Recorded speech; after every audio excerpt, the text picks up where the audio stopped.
Good afternoon, everyone. Here we are for the first of a couple of online events that we'll do for the Connected Mobility Hub this year. I'll just put on screen very quickly who we are and what we're doing and why we're doing this. But before I start, just to say, I'm going to give a quick intro into what the Connected Mobility Hub is. What we're going to do today and what we do generally in terms of investment and investor events for smart mobility startups. And then we'll start with the pitches. There's 3 minutes for each pitch and then 2 minutes of questions. So if you have any question at any time, feel very free to put it up on screen. Write it into LinkedIn and then we'll put it up on screen, and answer that question. And then when we finished with those 5 pitches, we'll start off the debate session about international investment trends and smart mobility. So without more ado, this is the quick explanation. Unfortunately, I put the Spanish version. Sorry, I'll explain what it is. So basically, at the Connected Mobility Hub, we're a sort of a ecosystem, a non-profit association focused on supporting smart mobility startups within Europe. We do this with 4 principal pillars. One is positioning, as you see here in Spanish. So we support startups by giving them visibility in events, communication channels, media, roundtables, etc., etc. The second is community. So we try, obviously the startups have a lot of communication between them, each other, and we also help to connect them with corporate public administration, investors, etc., etc. But generally, people are involved in the smart mobility ecosystem. EIT mobility, for example, we work with quite closely. Open innovation. This is something that we do in collaboration with Movens, where we support corporates and public administration in putting together, launching and finding solutions for open innovation projects. And investment, which is what I'll explain in more detail now, but we do together in collaboration with the Eoniq.fund, where I'm the managing partner, and we have a community of, I think total there's about 200 investors. There's 115 of those which are actually within our deal room and receive obviously all information that's updated within that data room. In terms of the ecosystem generally, just in a few figures, so we have over 140 associated startups. There's actually 195 in the association, but we have a sort of a freemium model. So some of those don't get access to all the services that we provide. Somebody has to pay the bills, unfortunately. As I say, we have there's a lot of CVCs, BAs, and VCs that are generally within the overall ecosystem. There's a rather large database of startups from across Europe, 1,200 in total.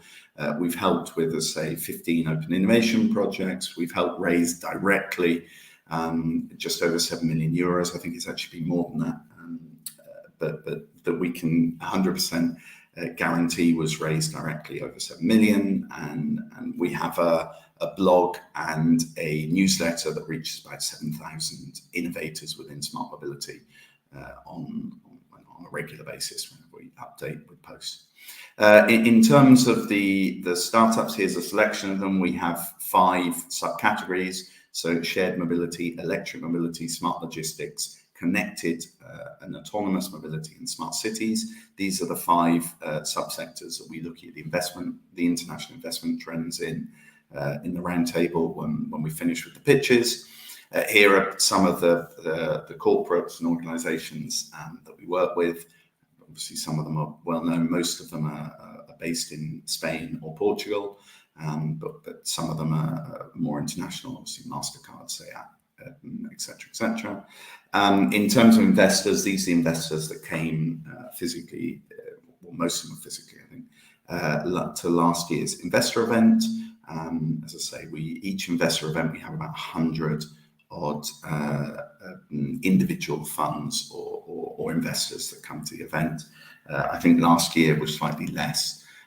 Physically, I think there were 70 physically and there were 120, including sort of those that were online.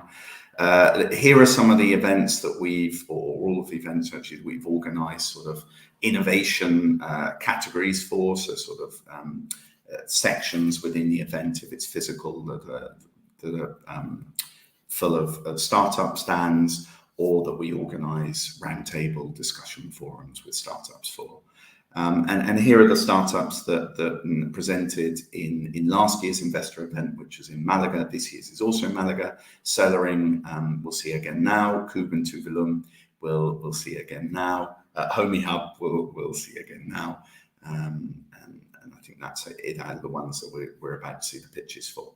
And then in terms of the investor events that we're doing this year, most importantly, please, those of you who might be interested in coming to our annual event, which is face to face. It will be hybrid, but the more people that come, the merrier.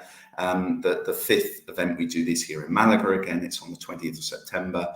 The 2 following days, there is a smart mobility event in Malaga itself, which is called S-Moving, which is also relatively interesting, and Green Cities, which is also relatively interesting. So I think with three events all packed into the same city at the same time, and it's rather a nice city to visit. We do hope that we'll again have about 100 odd different investors coming along. So do save the date for that one. On today, we'll be seeing pitches now from Tuvalum, Celery, Miyamoto, Kube, and Homey Hub. As I say, there's 3 minutes for the pitch, 2 minutes for questions.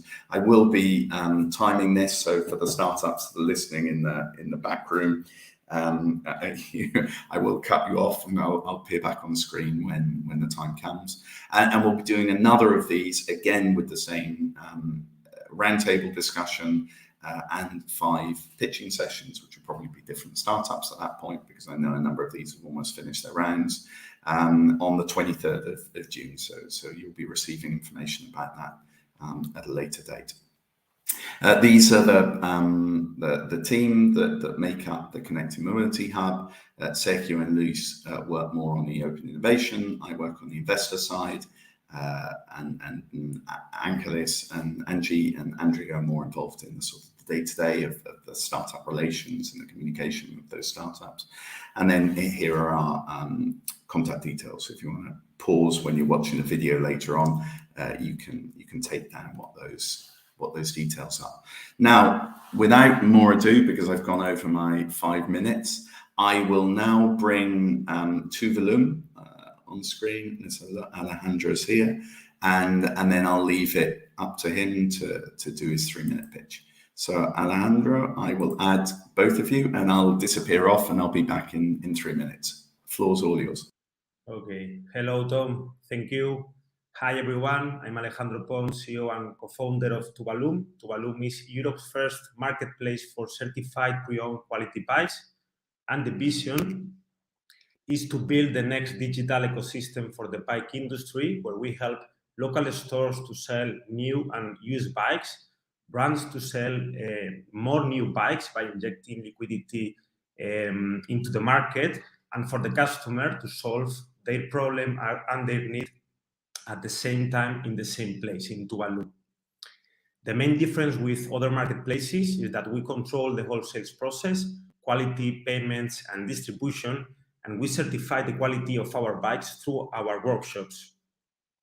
We validated the brand and model, size, year, components, and wheels, thanks our software, and we do reconditioning and delivery to the buyer.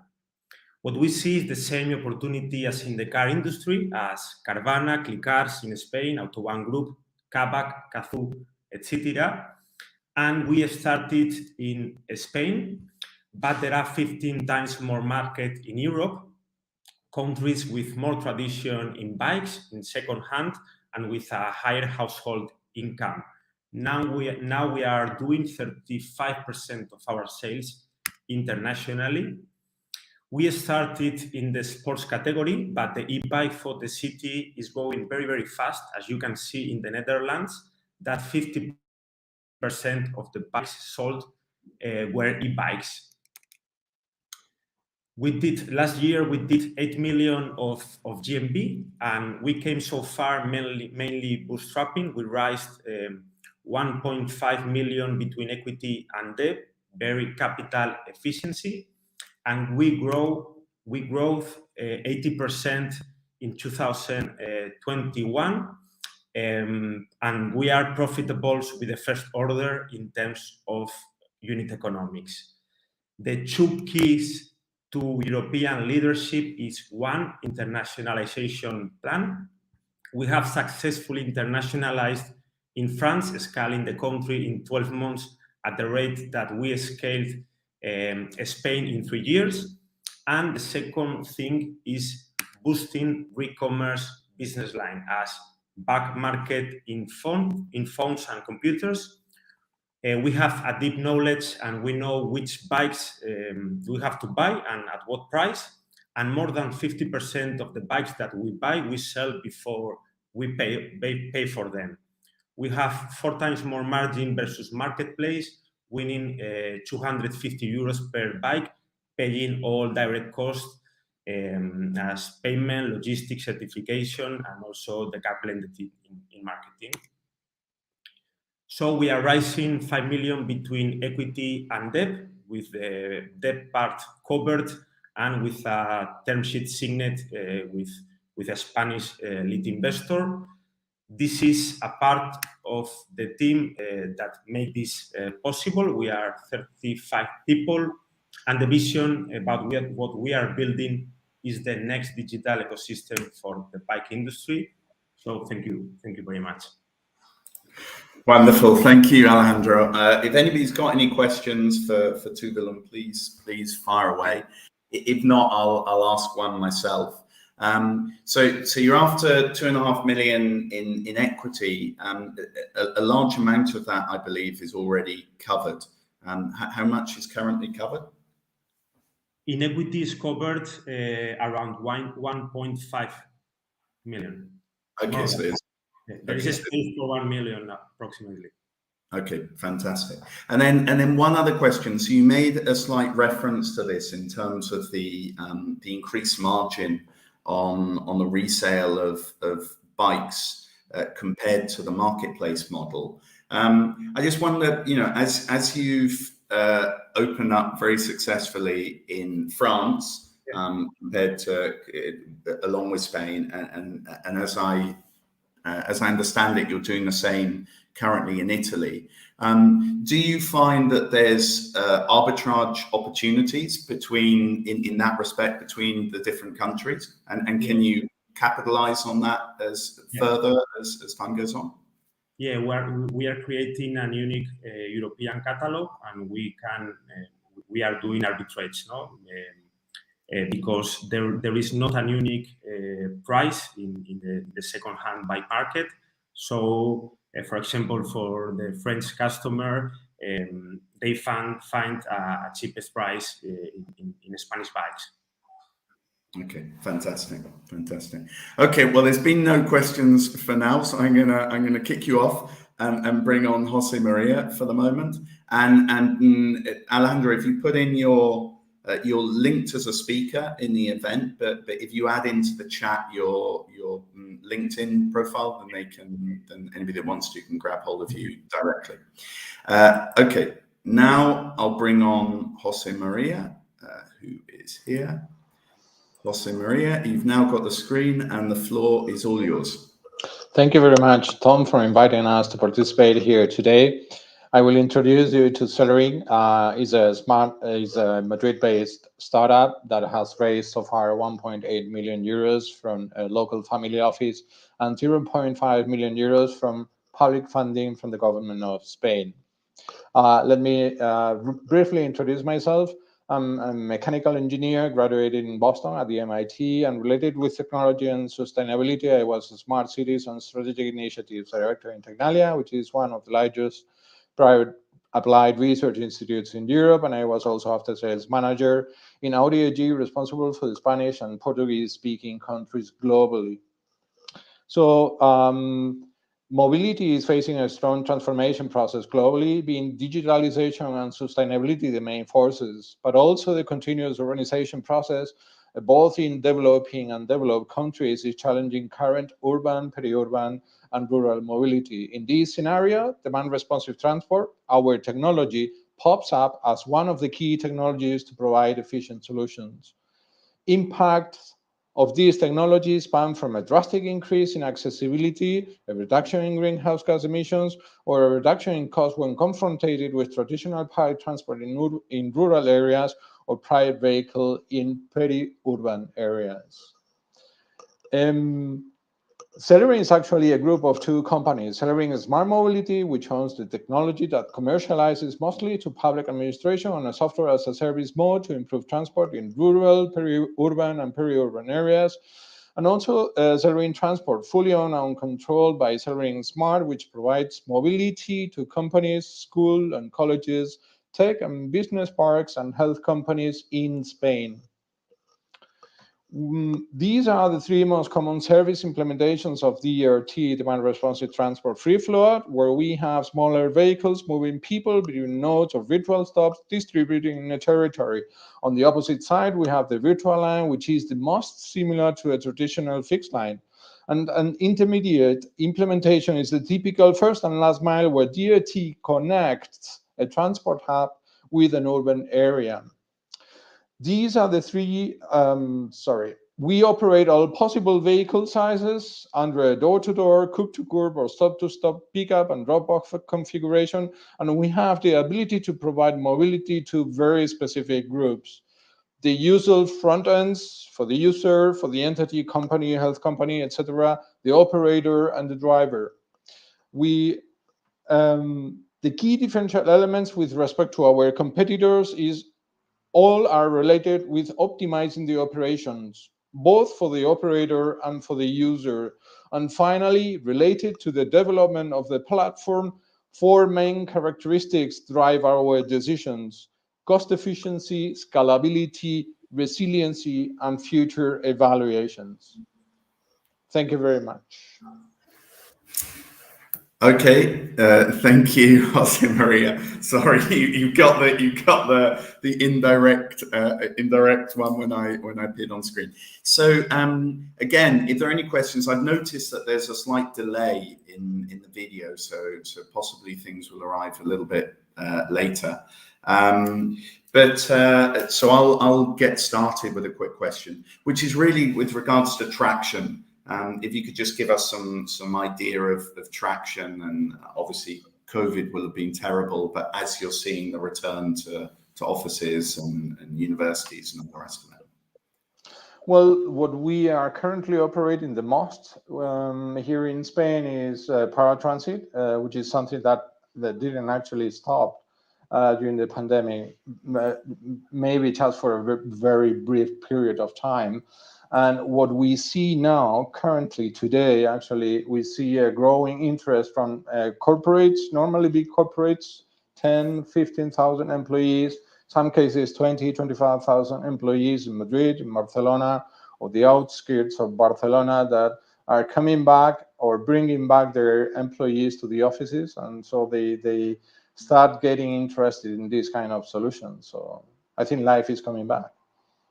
Okay, but could you give an idea of sort of the amounts, or either of people or of contracts, or just something that gives us an idea of how the company's you have to consider that we are still developing the platform. We haven't finalized the development of the platform. We do have a very basic version of the platform already in operation, but it's basically on the paratransit operation. And that's basically what we are operating currently today in Spain. Okay, fantastic. All right, well, no questions are coming, so I'll take you off, and I'm not sure who's next. It's Miyamoto Parking, and I'll bring on Miyamoto Parking. Thank you very much. Thanks. Okay, so Diego, here you are, and here's your screen, and I'll now disappear off, and I'll be back in 3 minutes. Okay, thank you very much. Welcome to Miyamoto Parking, the new sustainable mobility parking. My name is Diego, and I'm here to present your startup that enters the sector of mobility to transform cities and dominate the parking of bikes, motorbikes, and scooters. So right now, the sustainable mobility sector presents 3 different challenges. The first of them is that there are lots of two-wheel vehicles in modern cities. In second place, we have the insecurity and the lack of space, which generates the need for this kind of vehicles to occupy the sidewalks in order to be able to park. Another point to take into account is the legislation, which is moving towards our interest as they are starting to forbid parking on the sidewalks and implementing a new pavement zone like other modern European cities like Paris. In 2018, Miyamoto creates the first parking meant exclusively for two-wheel vehicles, changing the traditional concept of parking. This product allows a business model with different income possibilities, which are private vehicle parking, last-mile fleets, vehicle serving, and additional services like sponsorships or logistic lockers, and we also have our franchise model.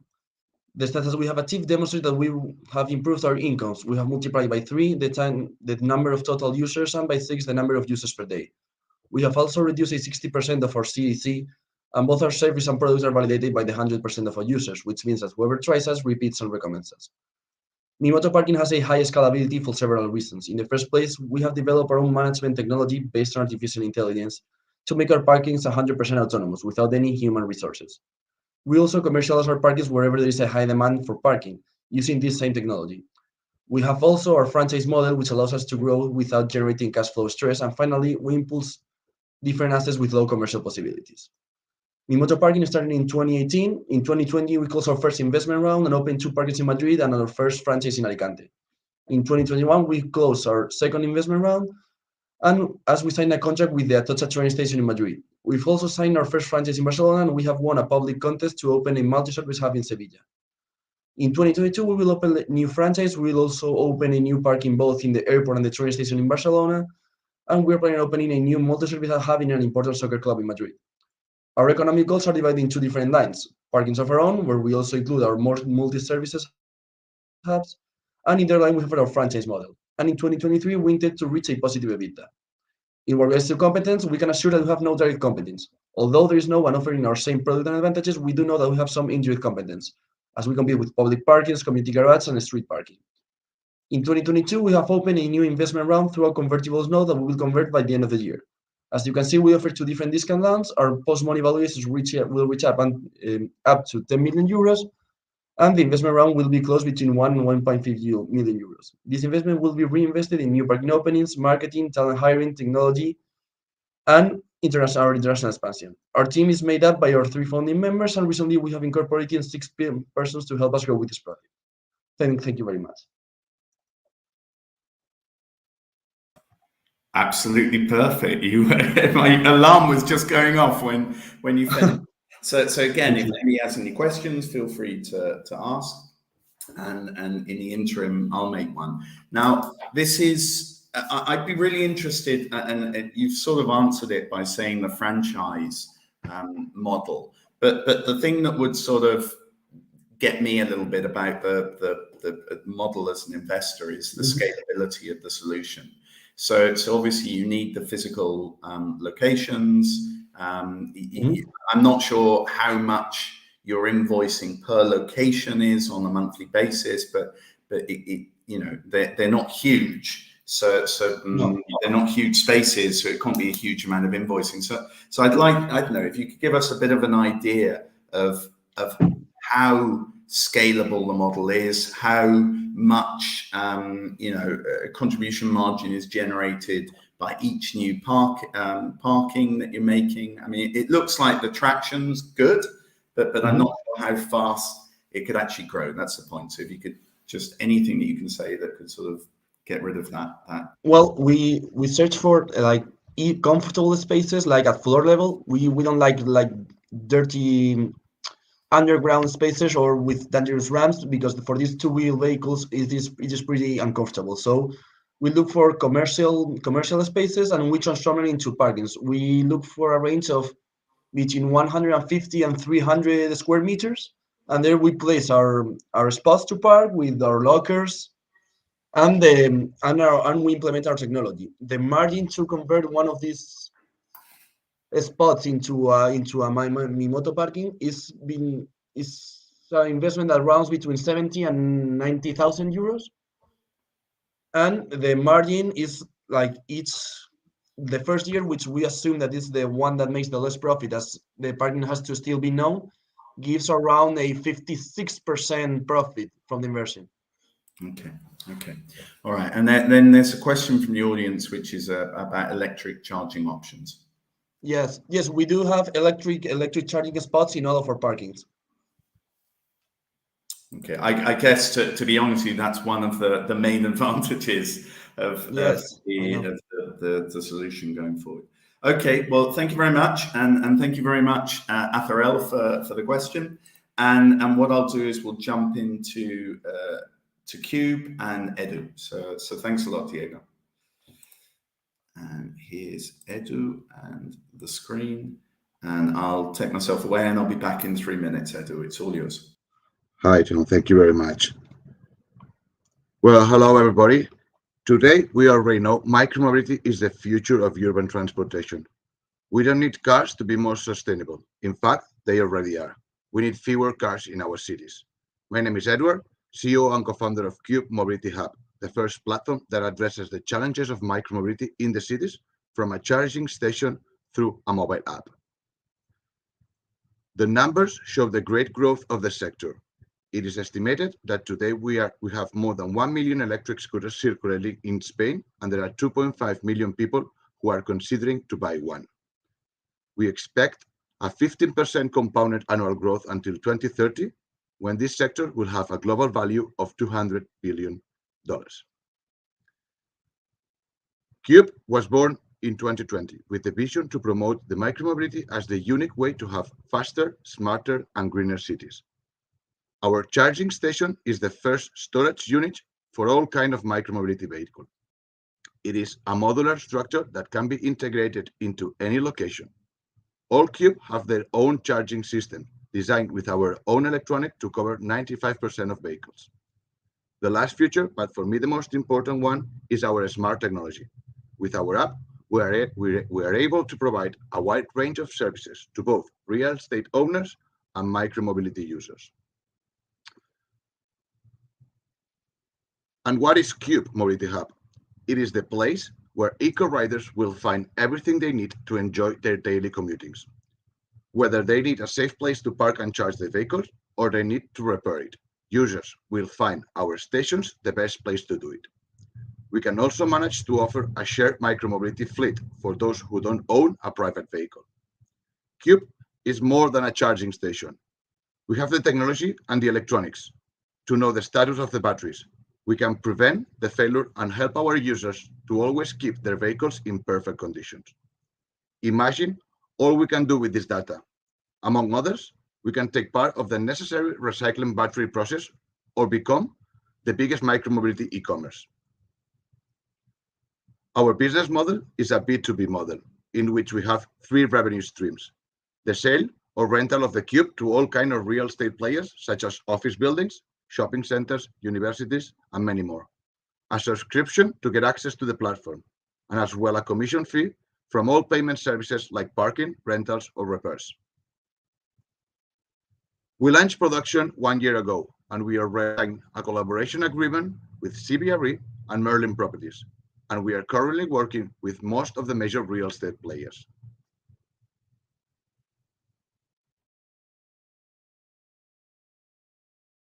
Our growth is strong. We start selling this year, and we demonstrated the value of our product at each installation. Users have shown us their satisfaction, and we see it by recurrence. We are looking for 300,000 to boost our growth, scale the team, and keep developing our product.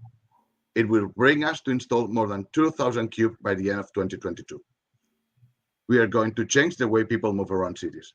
We have the team, there is a pain, and we have the solution. Hopefully you find this opportunity as exciting as we do. My name is Edward, and we are Cube. Thank you very much. Brilliant. Thank you very much, Edu. Again, if there's any questions, far away from the audience, and if not, I'll ask one in the interim. So if you could just explain, because I know this is a question that you get asked quite frequently, how Q compares with its sort of competitors in terms of these sort of stands where you come up and you drop off a scooter. This is a very good question, Tom. We are not just a charging station. The vision is to be a platform that gathers all the services from micromobility users. So of course we're dealing with vehicles, and we need an infrastructure that it's a charging station. Our best feature is the protection and our own charging system. But on top of that, we're offering services to the users like reparations, shared mobility vehicles, e-commerce, I don't know, many other services on top of just the charging and parking stations. Well, in that vein, we just got this question in terms of the repair service. So if you could just answer that one. Yeah, that is also a good question. When a user comes to our stations, they park the vehicle, they notify the type of reparation that they request, and then, like Globo does, a rider comes to the installation and repairs on site without dealing with the user, and everything is automated by the app, and the mechanic repairs on site the vehicle and leave it at the same place, being charged. And when the user comes to the station, it finds the vehicle charged and repaired. Brilliant. Okay, well, thank you very much. Well, I'll get rid of you and bring on Enzo. Thank you very much for the presentation. And Enzo where is Enzo? Enzo is here. Sorry, you were at the bottom of the screen, Enzo. It doesn't scroll very well. Here you go. I'll add this on, and I'll be back in 3 minutes. Can you hear me properly, right? Yeah, I guess that's a yes. So It's easy. Yeah. Let's go. So there are more than 125 million garages in Europe and more than 9 million in Spain. Basically, there are garages everywhere. In HomiHub, our mission is to unlock the full potential of garages to make them a valuable space in people's lives. As a first step, we developed a plug-and-play solution for garage openers that turns the smartphone into a smart garage remote, enabling users to control, monitor, and manage access to their garage anywhere and anytime. But we didn't stop here. Using the accessibility of garages and the power of HomiHub's technology, we have created a layer of new generation services, enabling the end users to get the full potential of their garage with services such as unattended sharing economy, unattended deliveries, or connected cars, thanks to integrations of companies to our API, which creates these services. This is the reason why we have won more than 15 national and international awards due to the disruption we're making in smart mobility from public and private institutions. In the delivery category, for example, we're turning the garage of single-family homes into a secure delivery point at any time. In other words, turning the garage into a mailbox, allowing the end users to not have to wait at home for the packages, but most importantly, to last-mile logistics to avoid the increasing global issue of failed deliveries. Simultaneously, this layer allows us to expand our revenue models not only to hardware, but also to recurrent software revenue. And most importantly, allowing us to complement our B2C focus with a more B2B2C approach, enabling us to scale fast this model not only national, but internationally, thanks to the capillarity that our new generation services partners has in other markets. As declared by the innovation directors of Correos, HomiHub New Generation Services enable these companies like them not only to create businesses, but most importantly to reduce, for example, delivery costs and the CO2 footprint. This, complemented with an outstanding team, allowed us to reach many milestones from which we can highlight. We have recently reached more than 6,000 users, and most importantly, with quality of 400 reviews of 4.7 out of stars, proving our product market fit. And in the NGS layer, we got the main players of the sector, including Correos, Seur, Naturgy, and Iberdrola in the energy sector, and in the connected cars category, Ford Motors, from which we recently already released our first step of being natively integrated in all the cars. By making this vision a reality, we not only make a substantial business, but most importantly, a really important impact in the smart mobility of the European Green Deal. This is the reason why we're now raising our round of 1.5 million to accelerate our market dominance and consolidate our first mover advantage. That will allow us to reach to create the business that will hit more than 50 million in revenue, reaching more than 1 million users and 300,000 garages. Simultaneously, being attractive to companies like Amazon or Asabloy for compatible acquisitions of more than $1 billion. In HomiHub, our mission is to unlock the full potential of garages, and we're here to make it happen. Thank you. Wonderful, perfectly timed as well. So thank you very much, Enzo. Again, same point to everybody. If you've got a question, then fire away, and in the interim, I'll ask one very quickly. So I just wonder if you could go into slightly more detail about specifically the logistics or the additional services that you can offer. Obviously, one of them is logistics, and the deal with Ford is another. But specifically, logistics side of things. Yes. So in logistics, basically, what we're building is to allow, in this case, unattended deliveries. This is, as the word says, unattended. So users, they do not have to be at home. They don't have to wait. Actually, this is already market proven, not only by us with the players such as Seur or Correos, but also in the United States, Amazon is deploying in-garage deliveries in more than 5,000 cities with one HomiHub homologous in that market. So that's why we are building this to become the market leader for any player in logistics, including from Correos, Seur, Amazon, AliExpress, or anyone that can deploy and will deploy these services in garages. This not only allows the deliveries, but also allows unattended packages to be sent also, like returns and so on. So basically makes the logistics efficient at any point for deliveries, for sending things, or for returning things, therefore making a more efficient and flexible logistic route for the carrier and for the user who doesn't have to be at home. The packages can be safely delivered. For last point, it's not only packages, but also can be include groceries, which we also tested already with Seur, now expanding with part of that line. Okay, there's one question here from the audience, but before I put it on screen, I'm gonna grab you for a second more and just say, but I guess that also has an added value because the keys can be sent on an individual basis and for one use basis or whatever. It means that if you have one garage within an urbanization, all the neighbors within that urbanization could make use theoretically of that garage for their pickups and their drop-offs, right? That's right. That's actually a next step in the process of our developments of these new generation services with the courier. First one is you use your own garage of single families to solve your own issues of deliveries, but it can even be taken further. So you can even be a participant of solving this issue for other people that maybe they do not have a garage or is not automated, and basically even create models. Because we don't create the services. Again, we act as basically like an app store, enabling the garage to act as an app store for services in garages. So anyone who wants to create services, not only in deliveries, but also in EV sharing economy, for example, just flock to us. So we have the users database with garages. Basically, we're a smart lock for garages, and they develop the services so the services can be automated in that process. For example, being a hub for receiving parcels in this case.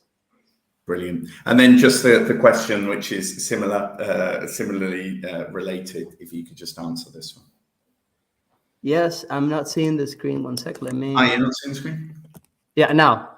Thank you, Tom. How have you managed trust, bridge risks with the garage delivery so far? So yes, definitely. That's one of the main concerns, even to the new generation services providers like Correos and Seur. But what we have seen on top of this is like the pain of deliveries is so high that once you give them technology that can monitor good enough the process, the pain disappears in that process. So first, our secure delivery with our technology allows this delivery to be continuously tracked. So therefore, you know who is a carrier, who is delivering the delivery guy, and so on. Second, due to our technology platform, we also integrate with cameras from TP-Link. So the process is being monitored on real time and is being recorded on real time. And for last and not least, we also develop a special insurance with one insurance company that also covers all the risks doing the new generation services.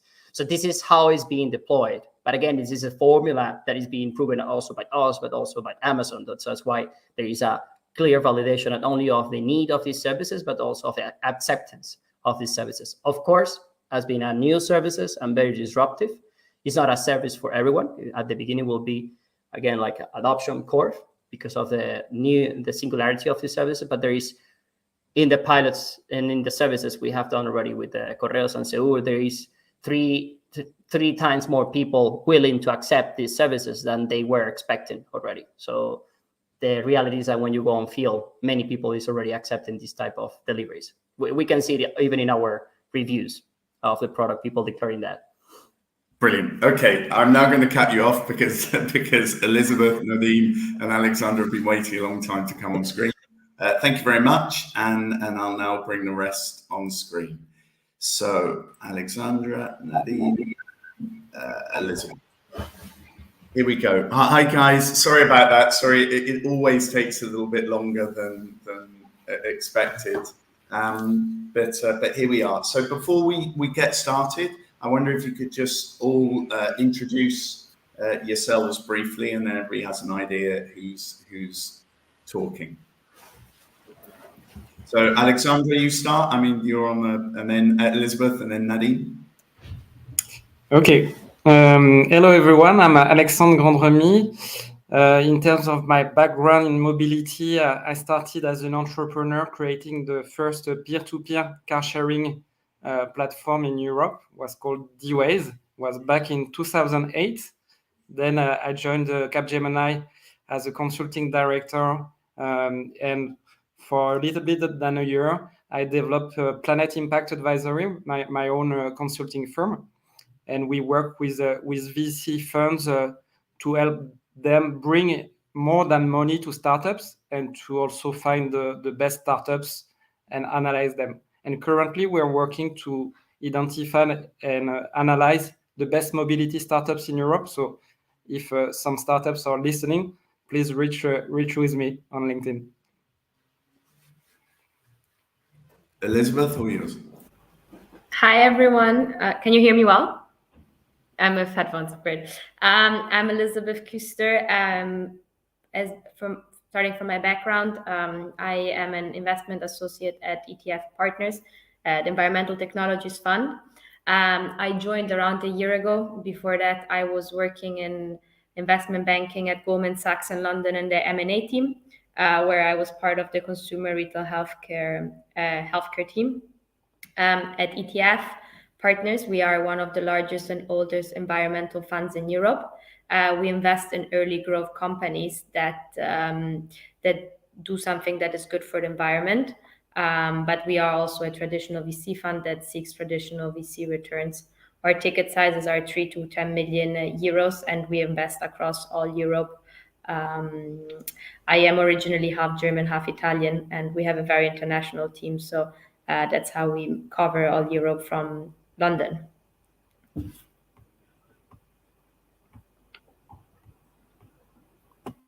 Thank you, Elisabeth. Well, my name is Nadim Matuk.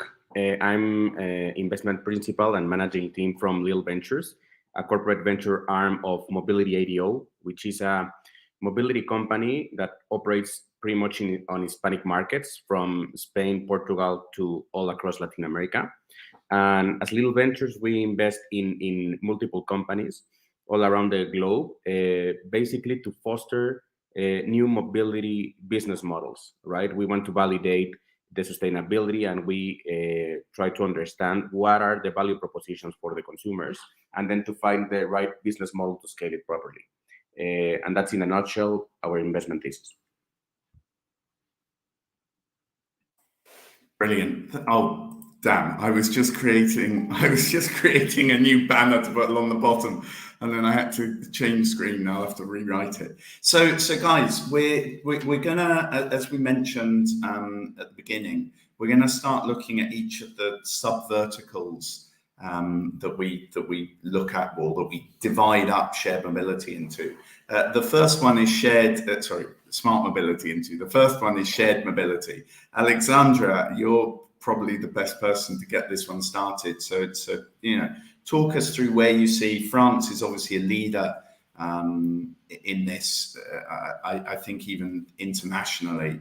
So just start talking us through how you see it at the moment, any trends that you see in terms of investment. Yes, exactly. Paris being I think the capital of shared mobility, probably. I think right now the big trend I see and that I really encourage personally is all about bike sharing, bike subscription service, and mostly e-bike, I would say.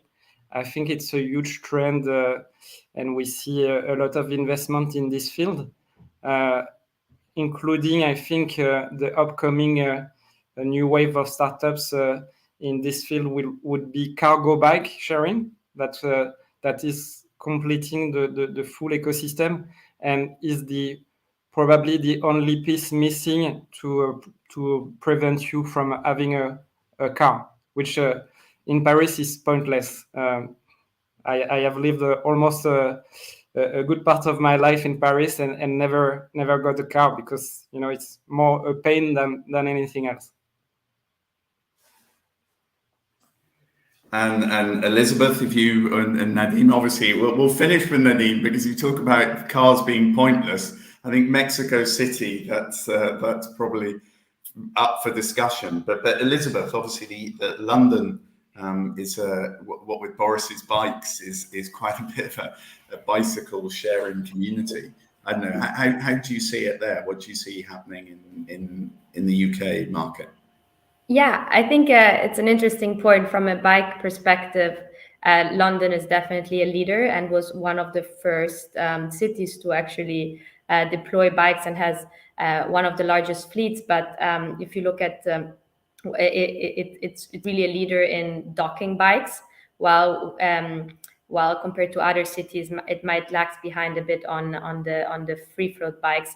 But generally, when it comes to shared mobility, I think London and bikes is kind of where it peaked and kind of got stuck. So if you look at all the other type of sharing, especially when it comes to not docked or I call it free fleets. London is and the UK are quite behind. While in cities like Milan and Berlin, you have thousands of scooters and different type of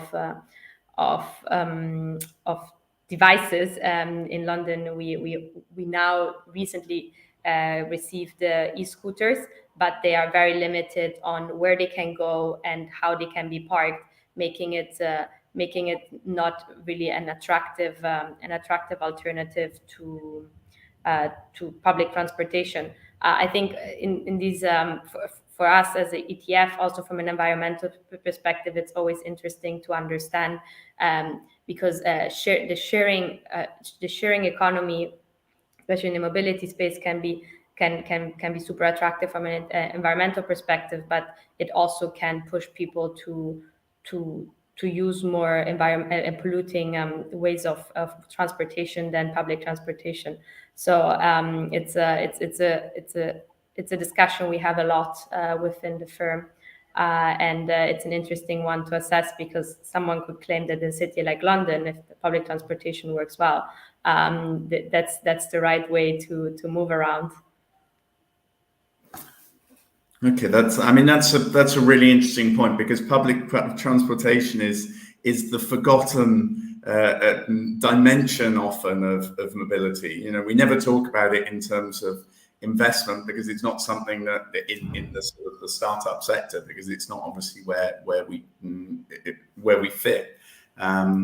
But yeah, interesting point. I think also, and this is just a comment, obviously the UK, I know from my background and more Spain and Malta from my more recent experience.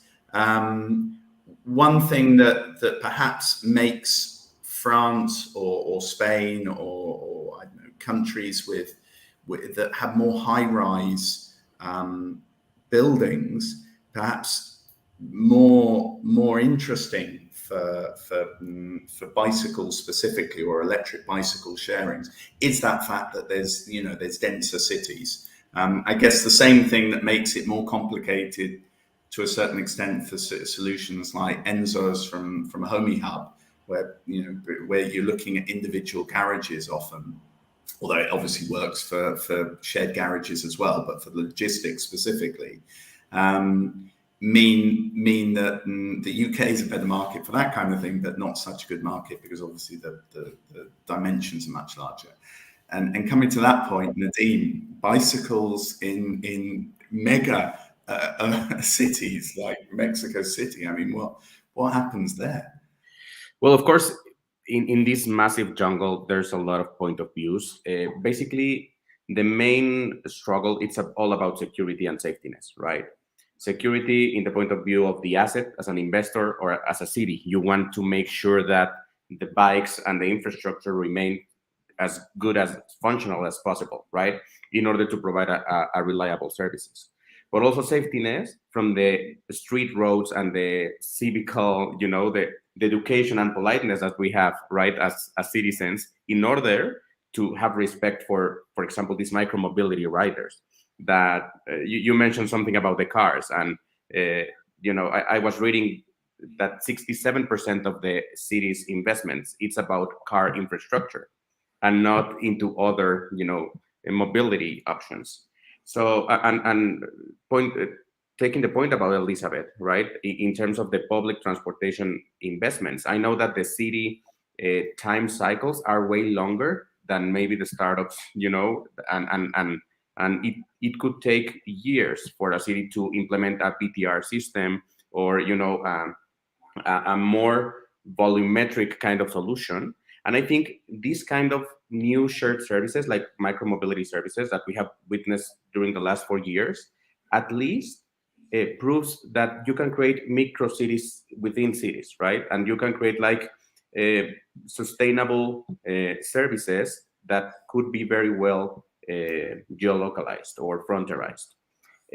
But as long as we are not working on solving the safetyness and the security point, from the infrastructure to the regulators and also from the services, I think we are a long way there. Some behaviors that we have noticed is right now, for example, we have created a lot of bike lanes and micromobility lanes in the cities, but the public services are not there. We have, of course, bike services, but the scooters, for example, disappeared because of the regulations and because of the latest context, right, of the last 2 years. So the future seems bright, but we need to bring money and investments and coordination, right? Otherwise, we will have the same results. Okay. Alexandre, I think you wanted to say something, but just before you do, there was a question which I think is probably better suited for Elisabeth, but whoever would like to answer, feel free. We don't get involved in hardware, so I've got less of a comment myself on this one. So whoever would like to answer, feel free to do so. Maybe from an ETF perspective, we are a fund that pretty much focuses on investing where the environment, climate change meets digital. So when we look at mobility, we invest in companies that are more enablers on the digital side of it. So we don't have direct investments in companies that use lithium batteries, but rather, for example, one of our companies, portfolio companies, is called Vulog, and they have the software that enables car sharing. So when we look at investment, it's more from that perspective to answer your question. But internally in the team, we always have a discussion on what the long-term result of our investment is, and what the environmental impact is for them. So there's a lot of different topics that are interesting. But yeah, so that's how we see it. Okay, and Alexandra, then, if you want to far away, I know you had some. Yeah, I wanted to bring hope in what Nadim was saying about, and because in Paris it was quite crazy the speed with which the city has changed, because few years back it was a no-go zone for bikes. Seriously, it was super dangerous, no bike lanes, and the mayor, we had a lot of construction, obviously, but it changed within two years, and of course COVID accelerated the trend. And now you can see in the main street of Paris, for example, Rue de Rivoli, if you know where it is, close to Opera. It was a really big street for cars only, and now most of the street is dedicated to bikes, and it's full, and it's crazy. It's like a highway for cars in the main streets for bikes. I mean, in the main streets. So I think it can change quite fast in this period of time, and I would say that also the access to capital is so huge. Maybe it might change with the context, but it's so huge that you can fund a unicorn in a period of months, and basically like Lime did with e-scooters all around Paris, just impose to a city the new system, and then the city has to cope with it, to adapt and to regulate. So I think it can go also fast in Mexico, and there might be some investment opportunities there. I'm just going to jump onto that for a second. You say with Lime. So we recently had a startup. So we invest at very early stages. So we had a startup that presented that was doing a bike subscription service for both manual and electric bikes. And I'm not going to say who it is because I'm going to come up with some figures. But they had the subscriptions were 20 to 40 euros a month. The average lifetime of a user was about 14 months. So they were invoicing something like 280 euros for a manual bike, and about double that, about 560 for an electric bike. And their cost of acquisition of the bikes were like 200 for a manual bike and 400 for an electric bike. So at first glance, that their acquisition costs were quite high. They were like 150 euros each. So, it took them basically just over one user lifetime to recover their infrastructure costs and their acquisition costs. And the figures looked okay, because when they sort of got more and more talking about micro areas within a city, as they got more and more bikes into a specific area, their acquisition costs in that specific area dropped. So it looked okay. We didn't invest at all because I was so worried about exactly what you said. I go, if you're relying on like an 18-month timeline of a user at a specific subscription cost, and you suddenly get a huge American Lime or a huge Chinese Mobike, whatever it is, coming into the market, your acquisition cost is going to increase, and they could knock down your subscription cost enormously. So your lifetime value suddenly gone from 180 euros up to 300. How, I'm not sure that's good in the long run for marketing. I'm sure it's not good from an investor perspective. It's probably good from a founder perspective, because they'll probably sell to this big player, and their initial cost was their sweat equity and the 5,000 euros or whatever they put up to begin with. But I'm just wondering how you guys see it, or see that kind of problem because it happens, it can happen in lots of areas. And I'll leave you to each of you to make whatever comment you like. No, I think it's a great point, Tom, because as long as consumers we're presented with new mobility, even if it's shared or public, the trust relationship that we have with each kind of mode is different, right? And I think we reached to a point where there's a lot of investment in the ecosystem, and we have the green, the white, the blue, the red company, and we don't care anymore. We know that we will have any sort of service available. So loyalty, it's very important from, from both the operational part, but also from the consumption part. It happens now with the shared services, at least in Latin America. You have multiple services, the Ubers, the Didis, the Beats, and now they are all competing, with prices. The drivers also, they have multiple apps. So overall, the service, it's not as good as it used to be.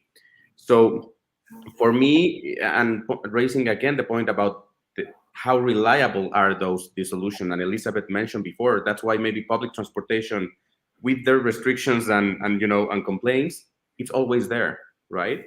Versus, I think it's a good debate to raise the point when private decisions or private mobility services versus public mobility services, how reliable are they for the consumers?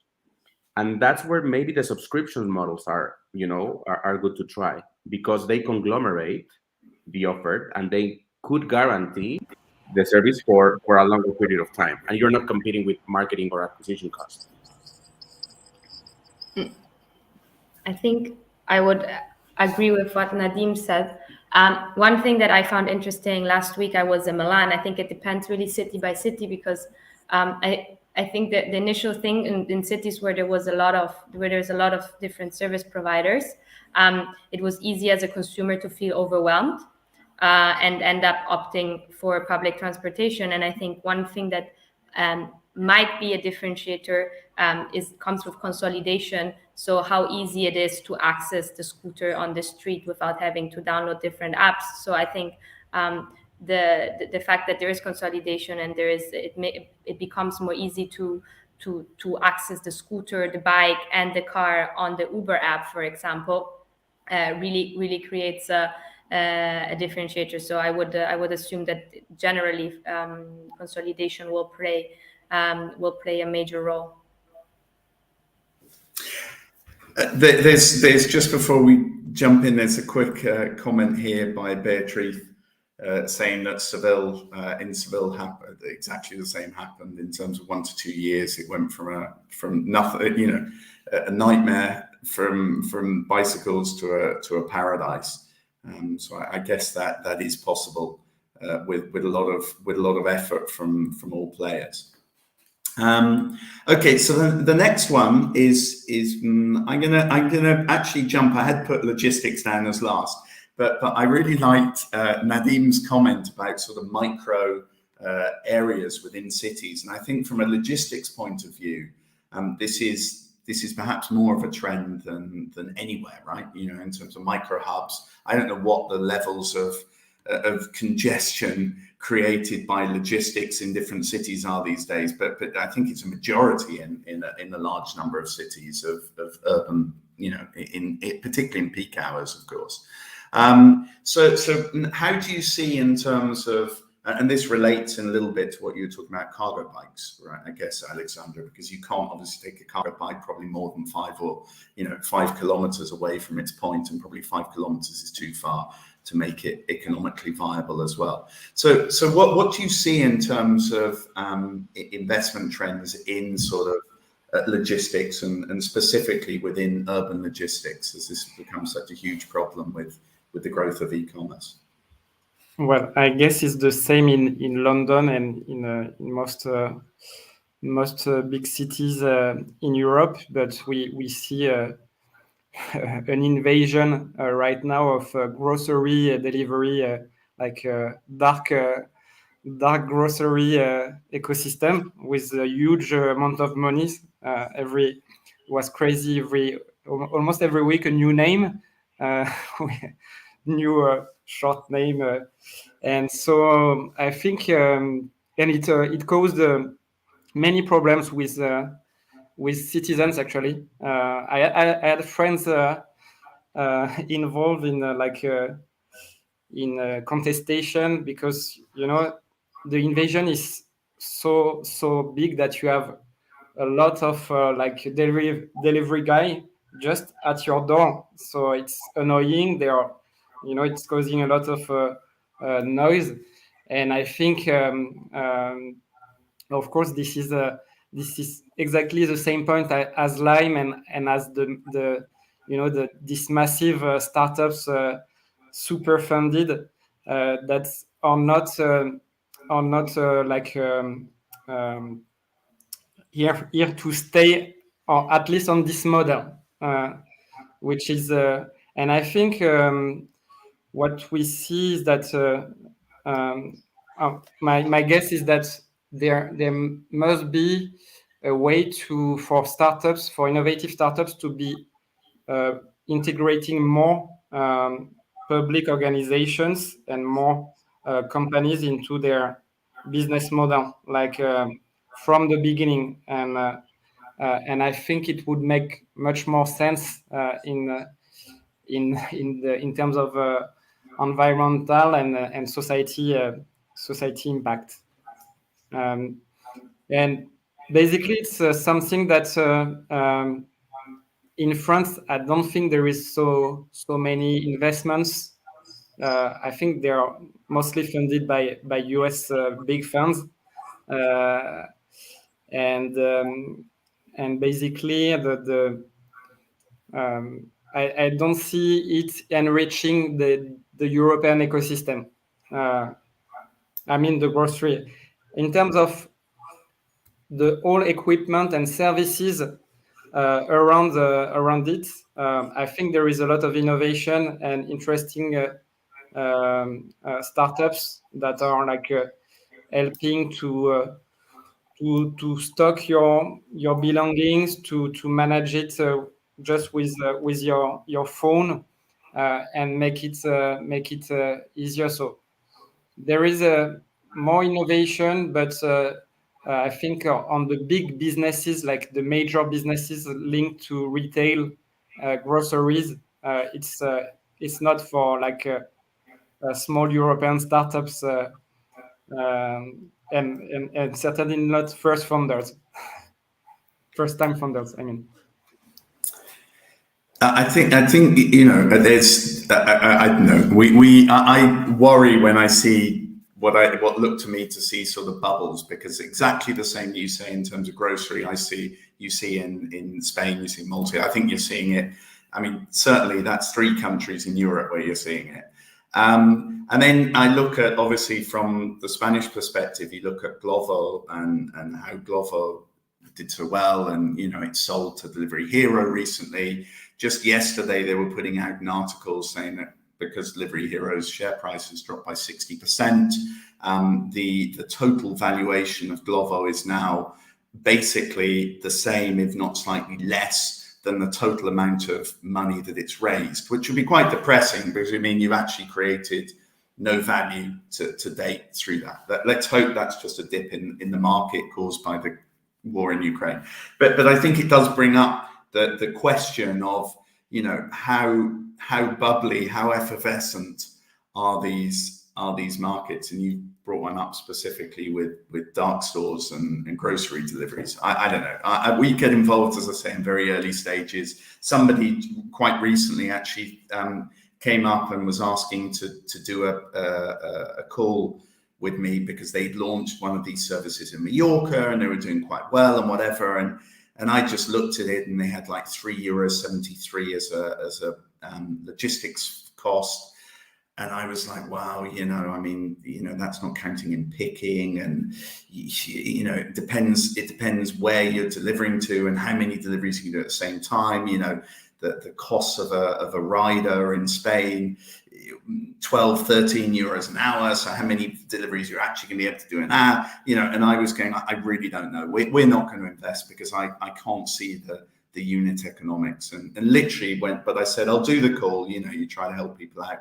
2 weeks later, just when the guy that was organizing the call sends out the Google Meet, he gets a response from the founder going, "Oh no, we're going to close because the unit economics didn't match."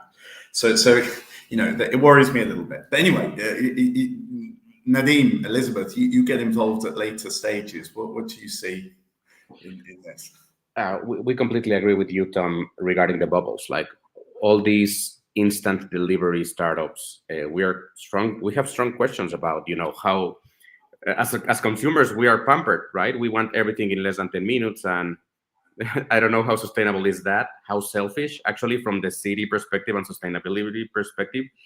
I don't know if we are educating the consumers in the right way. And yeah, the unit economics and the models are not working for us in a long-term perspective. I think that's when maybe as a fund, we need to question more the longevity of the startups and how this is going to be sustainable and scalable. Because otherwise it's just a premium service that you will lose your money. Elisabeth, you got anything you want to add to that? We talked about the sustainability of these things. Yeah, I think there is an interesting points, and that are fair. Like the unit economics of it on many fronts is questionable, and also from an environmental perspective. One side of the environmental perspective, and I'm not saying that right now we are there, but one thing that is interesting about these quick grocery deliveries is it can have the fundamental idea behind it that we change the shift of how we buy one. So with this idea that we only buy something when we need it. And I think we're not in the sweet spot yet, because it's true, as Nadim said, this idea that we need to get our groceries in 10 minutes is spoiled, and you can question how necessary is it. But I think between the more traditional way, the grocery industry is an industry that was ready to be shaken up a bit, and I think somewhere in between what was used to be before, because the idea of going into a supermarket, buying a ton of stuff, there is a ton of food waste that occurs in everyone's kitchen. So my hope is that somewhere in the middle we arrive to an economy in which we buy what we need, with reasonable times that are respectable to the city's traffic, to the environment, but also reduce substantially food waste. But we're definitely not there yet. Okay, there's a very long question that somebody's made that I think you guys can all see in the comments section here. I'm going to put it up on screen very quickly so that those that are on a different platform can see it. But you need to read it and think about it for a few seconds, because it's talking about direct democracy at a area level, at a barrio. Can't even remember my English now. Level in. So here it is. So we get rid of Elisabeth and Nadim from screen. It's so long. I don't know if anybody has an answer for this. Alexandra, they're referring directly to your comment about Lime. I guess, in terms of direct democracy and the opportunities to launch sort of more direct democracy solutions or of that nature become more and more possible with things like DAOs and all the rest of it. But I'm not sure if that's sort of jumping into a further dimension than the fourth dimension compared to the conversation we're having now. I think it's connecting with the sense of community, and building local communities. I don't know if it's. I think the person, because we don't have his name, who wrote the comment. I think his hope is, of course, we would have a direct democracy by city by city, area by area, and I think it's quite a nice dream I'm sharing with him.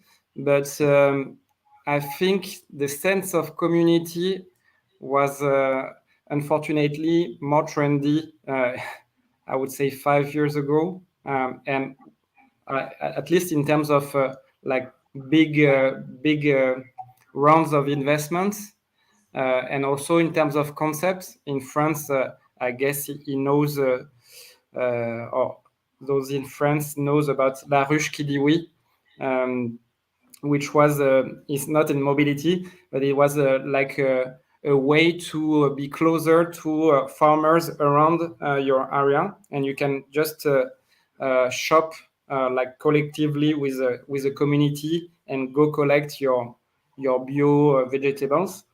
And I think for now I don't see it. I see it less, but I think it's still more and more relevant because we are all building communities around our hobbies. Today we are maybe starting a community around investment in mobility. So it makes more and more sense, but I think it's still a long way for being able to do that. And I would say politically, with the context we see, it's even a longer way, I would say. Very, very possibly. Okay, well, guys, we've hit the time limit we set because we've only talked about two of the subverticals. If you've all got time, and just say if we have or not, I'd like to talk quickly about electric mobility because I think it's the star, perhaps at the moment. So if you like, if we sort of jump in very quickly, and then when we finish electric mobility, we'll cut off, and we can come back to this obviously in the next one in June. So I don't know, Elisabeth, environmental, or Nadim, Elisabeth. Yeah. Go on, you start. I think, it's an interesting topic. Especially for transport, electrifying cars is critical to the environment. And I heard in the past there was a lot the argument, yes, but how are these cars charged? If they're charged with fossil fuel, with electricity that's generated by fossil fuel.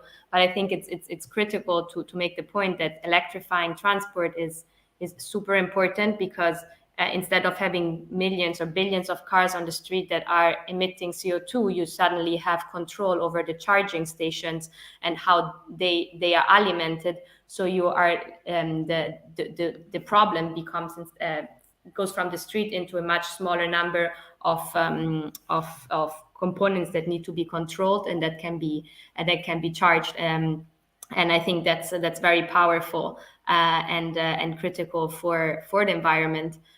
So even if we're not there yet with everything in this world, we're not there yet for the environment. I think the shift towards electric vehicles is a great first sign that we as humankind are doing something that is good. And I look forward to seeing more and more cars and more cities being equipped for electric vehicles because it will really make a difference for the environment. Yeah, I do agree with Elisabeth, and that's from the infrastructure perspective. We're looking the right trends, the money, the grants, the subsidies from Europe are heading towards that direction. But also from the consumer perspective, I think we're learning. We are at least on all these mobility and shared mobility service companies. Now we have the options as consumers, right, to choose for the leaner or the cleaner or the greener option. And I think as long as the consumption habits and the infrastructure is growing, we will meet that point when we could witness that difference or impact. I think it's both, to play with the value proposition that and to trigger something for us. I was reading some data that 23% of the buying decisions purchases in Europe now considers, right, this traceability or this product life cycle. So I hope that in the upcoming years that percentage grows considerably, and the options are available for us to take that decision. Go on, Alexandra, go on. I will be very quick. quick, but I think the context, of course, it's the same in Europe, I think. But the gas price just is climbing a huge mountain and we don't really see where it will end in terms of price. So I think it's going to add a fundamental and structuring argument for consumers to go to EV. And I think in terms of startups, I think the infrastructure is probably is probably quite a dangerous field in terms of like longevity and perennity. But I would say that there is a lot of value to create in terms of facilitating the life of EV car owners, of course, on the information, on the making it faster, making it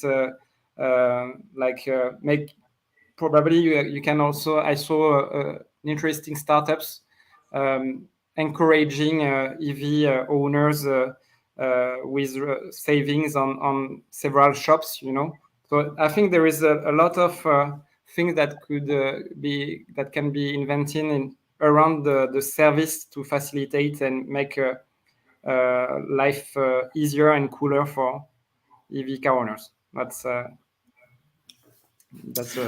for sure, I think. One of our star performance as investors, a company called Ava Global, and Ava Global have a 50% market share in Europe for technical assistance to EV charging points. So they provide technical assistance to 160,000 public charging points in Europe. I think there are 320,000 at the moment. And here's the thing, right? So I look at how in 2030 Milan, I can't remember if it's 2030 in Milan, but I think it's 2030 Milan, London, Paris, Madrid, Barcelona, I don't know how many other cities, all say that there's going to be no internal combustion vehicles entering the cities. Yet I have a company that has a 50% market share and there's only 320,000 charging points. Now, London alone has, 12 million people? That's probably, to date, most people tend to travel one person a car. They don't all obviously take private transport, but that's a few, at least hundreds of thousands of vehicles coming into the city every day. Yet, the UK is 20%, a little bit less, 15% of the European population, so has probably 45, I'm making it up, right? But has about 45,000 charging points in the entire city. Does that mean that there's a huge opportunity? I mean, there's obviously a huge opportunity in building infrastructure and, next gen and infrastructure bill in the US or whatever, are dedicating money to this.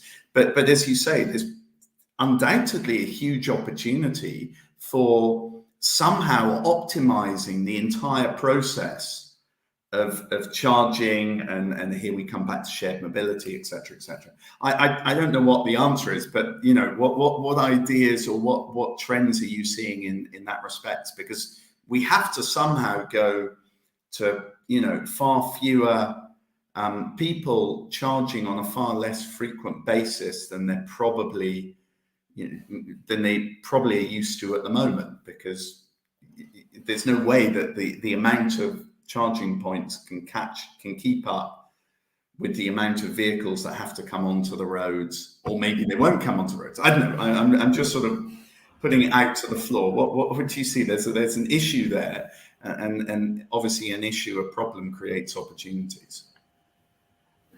I think the solution is more on arriving to technologies, and with the shared mobility that we were discussing before, self-driving cars and et cetera, to have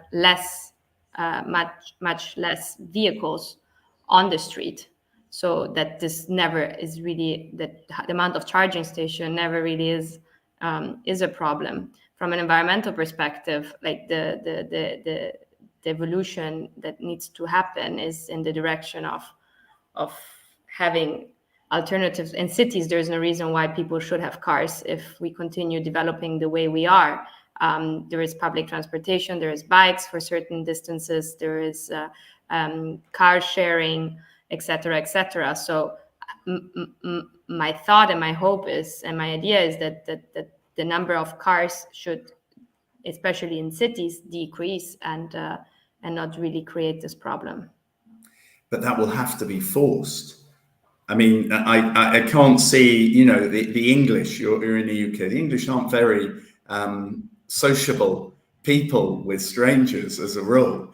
You know, do you really see lots of English suddenly changing centuries of culture and jumping in vehicles together? I don't know. Sharing, I mean, like it doesn't necessarily have to be car sharing. I don't think that car sharing is gonna be the real game changer, but public transportation, like if trains start becoming more affordable for people, I'm sure that people are happy to jump on a train instead of having the headache of a parking spot.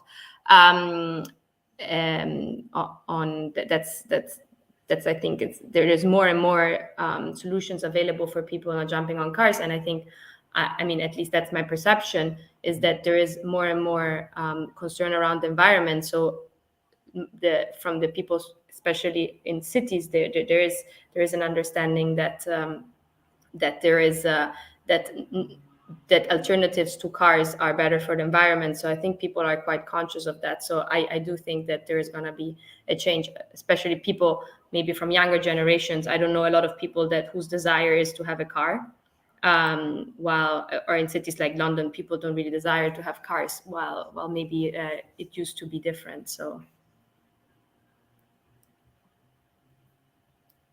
Nadim, go. Well, Nadim, cut off because I know we've all got to go at the end. No, yeah, I know that it's a very complex question, and I know that we can't predict the future. But as Elisabeth mentioned, maybe it's consumer habits. Maybe we're learning to live with this. That's why mobility as a service tries to do, right? To remove people's for owning a car. But if we saw the data, what happened during the last 2 years is that the ownership of cars just increased. As I was listening to you, maybe I know that autonomous driving will take their time, but something in between could help us. Maybe swappable batteries, something that we got inspired for micromobility movements, where of course the operationals and handling the asset completely, that's something that happens to car sharing, right? So I don't know, maybe there's a model in between where, you know, lean operations and having this kind of energy as an asset could create a balance in between, you know, that we meet, technology meets the requirements. Yeah, I don't have a strong answer for that, Tom, but I think we should be studying and supporting all those, right? If our models that are sharing more an asset and you are creating less fleet around the streets, that's something that you could pursue. Yeah, it's a mixture of multiple things. I have to leave in few seconds, but maybe there is an addition. I would say that I think the key word would be also to have intermodality, which is something that we sometimes hear, but city governments really don't move a lot forward on that. With like, I don't see a lot of mobility hubs, you know, where you can gather like all the charging parking stations and go to use your e-bike or whatever other way of transportation. That would be the addition I would add. Thanks a lot, and thank you, everybody. We'll cut off now. So thank you, everybody, for your time, and we'll be back in June. All right. Thank you. Bye. Bye-bye.